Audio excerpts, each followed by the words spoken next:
Now we'll go to then the second step. So we've got the risk mapping done, thanks to both of you. So there's a good understanding of what the various risk areas are. So now you have that kind of like, I guess, a little bit kind of like the raw information, right? Yeah. And now you have to put this in form, and that's what becomes then the submission with which you will go to the market. Is that correct? Yeah, completely correct. So how do you do that? What's kind of like, what's the difference, between that kind of raw thing? Why don't you just take this whole thing and then just send it to the market? I mean, how do you? There definitely is. I mean, a submission in its really basic form is a proposal form and some financials. But that doesn't tell a story, does it? This is a personal insurance. This is insuring individuals. And those individuals have personalities and they have culture. And sometimes in terms of that client engagement and that risk mapping, that's the point with the client that you set the journey of the submission. Now, part of the submission could be a client meeting. Now, I don't believe you need a client meeting with every single client, but I've walked into clients before who have either very complex businesses on bits of paper, but they can really kind of clarify what's happening in their world much better than any Google search or Bloomberg can. And those are the clients I want to put in front of the insurers.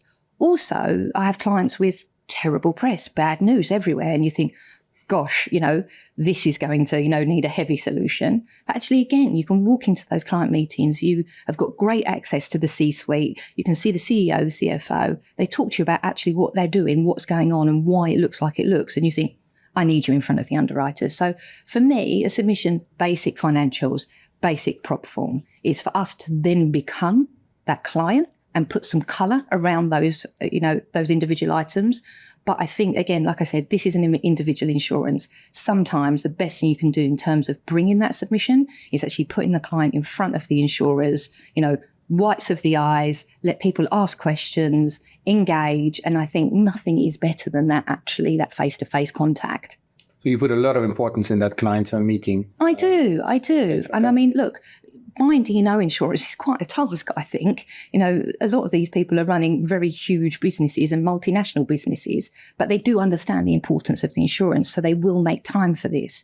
And I think that's an important part, actually, is time, is that at this point with a client, when you're putting the submission together, deciding whether a client meeting is the right or the wrong thing, it's actually setting a timeline that works for your client, not that works for you, as in, okay, who do you need to engage with? Who signs this off? How educated are you or the board about D&O? What can I do to help you? At what point from the renewal date do we need agreement? Is it just a CEO or CFO sign off? Is it a whole board sign off? What's the date? So actually working out a real process that doesn't just work for us and isn't kind of post-boxed for everyone. It's an individually tailored solution for the client. I think that works best. Turning to you, Robert, from a wholesale standpoint. So, as you said, the retailer will have already done the risk mapping with his client, who probably will have prepared a submission, and then in some instances turns to you to access the London market. So here it's a different kind of, like, if I can use the American expression, a little bit of a different ball game. So do you actually reformat the submission to kind of meet the needs of the wholesale market? Is it different, or is actually the submission the same as Leanne would be using in approaching the markets directly? Well, I guess to answer that, I'd again go back to the demarcation between public and private. If it's public, to Leanne's point, there's a wealth of underwriting information available to the underwriter. What may not be readily available is updates on litigation, regulatory proceedings, any movements on ESG policies, which seems to be incredibly topical at the moment, cybersecurity. Those would be the elements when we look at the actual document that may or may not be submitted. So sometimes you do push back to the retail brokers. Yes. Your submission is a bit weak in these areas. I need to know more about that. My markets will ask more about 100%. To the point that Leanne made earlier, I mean, there has to be some value addition, right, for the job that we do. And we want to present the risk in the best light to the market. And so we've identified certain weaknesses or strengths in the documentation that we receive. And I also think it's a good point. If the client is willing to invest the time in meeting either in person or via Zoom Teams with underwriters, I think we would always welcome that. To me, it evidences commitment to the actual process of renewing what is a critical piece of cover. But I think there's got to be engagement with the retailer on whether or not the submission just meets minimum requirements. You do at times in the wholesale world get requests in that are informational only, right? Mm-hmm. We want to check to see whether London would have appetite for this type of risk.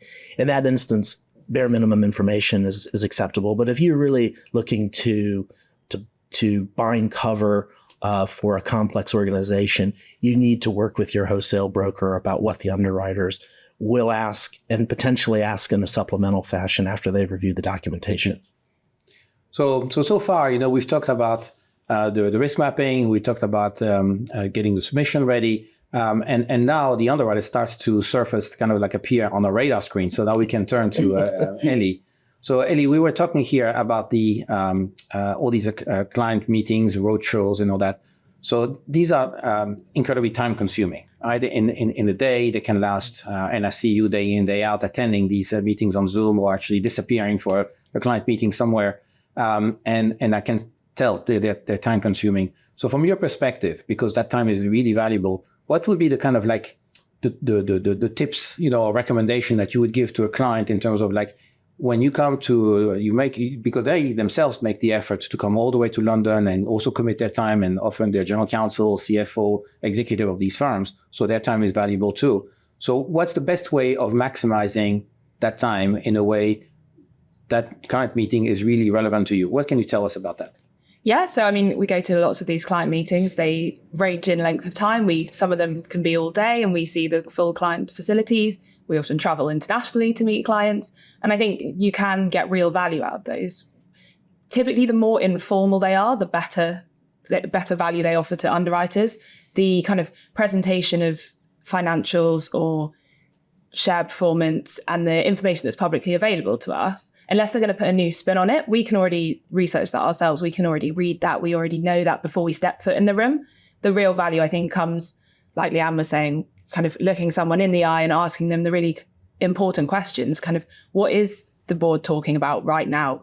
How are you planning on spending that cash? Why have you got bad press that's misunderstood? Can you explain it differently to us? And actually, I think the most important bit is to understand the story of the client and the business that they've built, how it's got to where it is, and what their future plans are for it. And to get more of the kind of intangible experience of what they're talking about internally, that's the real value. And I think you can always tell when a broker has already done that research and already had those meetings before the underwriting meeting with the client to prepare them with what they're going to say that could be a red flag to underwriters and how they should explain that and tell the story, so that we don't see it as red flag in our underwriting file. Interesting. Thanks, Ellie. In terms of the submission itself, so firstly, let's not forget that there is a important legal aspect to the submission, because this is how you are representing the risk to the underwriters. So depending on the jurisdiction of the policy, which insurance law applies, that can have like really important ramifications. But beyond that legal point, submissions and roadshows are pretty much kind of a sales pitch. The risk is being pitched to the underwriters, right? So question back to you, Ellie, in terms of like, when you look at submissions, what information do you feel that is often missing? What else would you like to see in these submissions that you don't see? Or do you feel that these submissions actually fulfill their role, i.e. a full representation of the risk that the client is pitching to you? I think that really varies depending on the broker and depending on their experience level and actually how willing the client has been to put the information forward. Sometimes, and I'm sure Leanne and Robert will back me up, it can be a little bit like pulling teeth to get the information from a client that we need to fully understand the risk that we're underwriting. Sometimes on the other end of the spectrum, we have a fully prepared submission where it can be 15 attachments, but actually the broker's taken the time and has the understanding to go through and pull out the information that I'm looking for in the first instance to kind of start to get an idea and a picture of who this client is, what they're looking for, what kind of coverage they're trying to buy from us. Sometimes we very much just get a proposal form and financials attached to a blank email. Please, can you provide an option for this? Now, that's really difficult for me to understand the story of the the client and why they're buying D&O insurance. Is it their first time buying D&O insurance? What do they actually want me to quote for? Whereas if you kind of have already met the client, you understand, you've had a meeting with the broker, or the broker's even better given you a phone call beforehand to tell you the submission you're about to receive and quickly talk you through it and point out that you should look at page 5 on attachment 4. These things are really, first of all, they save time. And second of all, it helps you to kind of engage with the submission and it become more lifelike rather than just numbers on a screen, which can be a little bit difficult to then understand what you're being asked to provide. I think you make a good point there, actually, Ellie, because the submission content is one thing, but actually how the broker presents it to you is another. Like you said, you can get post boxes, please find attached, please send me D&O quote, nothing else. And actually, how, as a broker, are you adding value for your client by doing that? How do you think that would, be a great outcome? And I mean, post the COVID world, we've got so used to emailing people, and that's great, it's efficient. But I think if I sent an email myself, it would be a full-on summary of this is what's happening, this is why I'm coming to you, and this is what I need. And these are the pertinent points I think you're going to want. But then you have to follow that up with a phone call. I saw something on LinkedIn the other day that somebody said a phone call is worth 100 emails, but even better, a meeting face-to-face is, 1,000 phone calls. And I think that we really do need to get back to that, because the client can present great information, but then if your broker isn't adding value themselves and presenting that in the right way to the underwriters, I think that lots can be lost in that value chain. Well, I think the other, and totally agree, I think the other trend that I'm seeing now, particularly with U.S. business, is perhaps a tendency to avoid the underwriting call because everything is in the public domain. I think we need to be really, really careful about going down that road, because I think once you encourage disengagement from the actual cycle, you're making a statement about the importance of the process itself, perhaps the insurance product as well. So my advice would be to encourage engagement. It doesn't need to be an hour-long song and dance that recites basically what's available in the investor deck. It could be a very, very precise Q&A that lasts 15 minutes and gets the underwriter or the group of underwriters all the pertinent information that they just cannot glean from 200 pages of filed financials. So I think we are now at the end of that second stage, which is preparing the submission.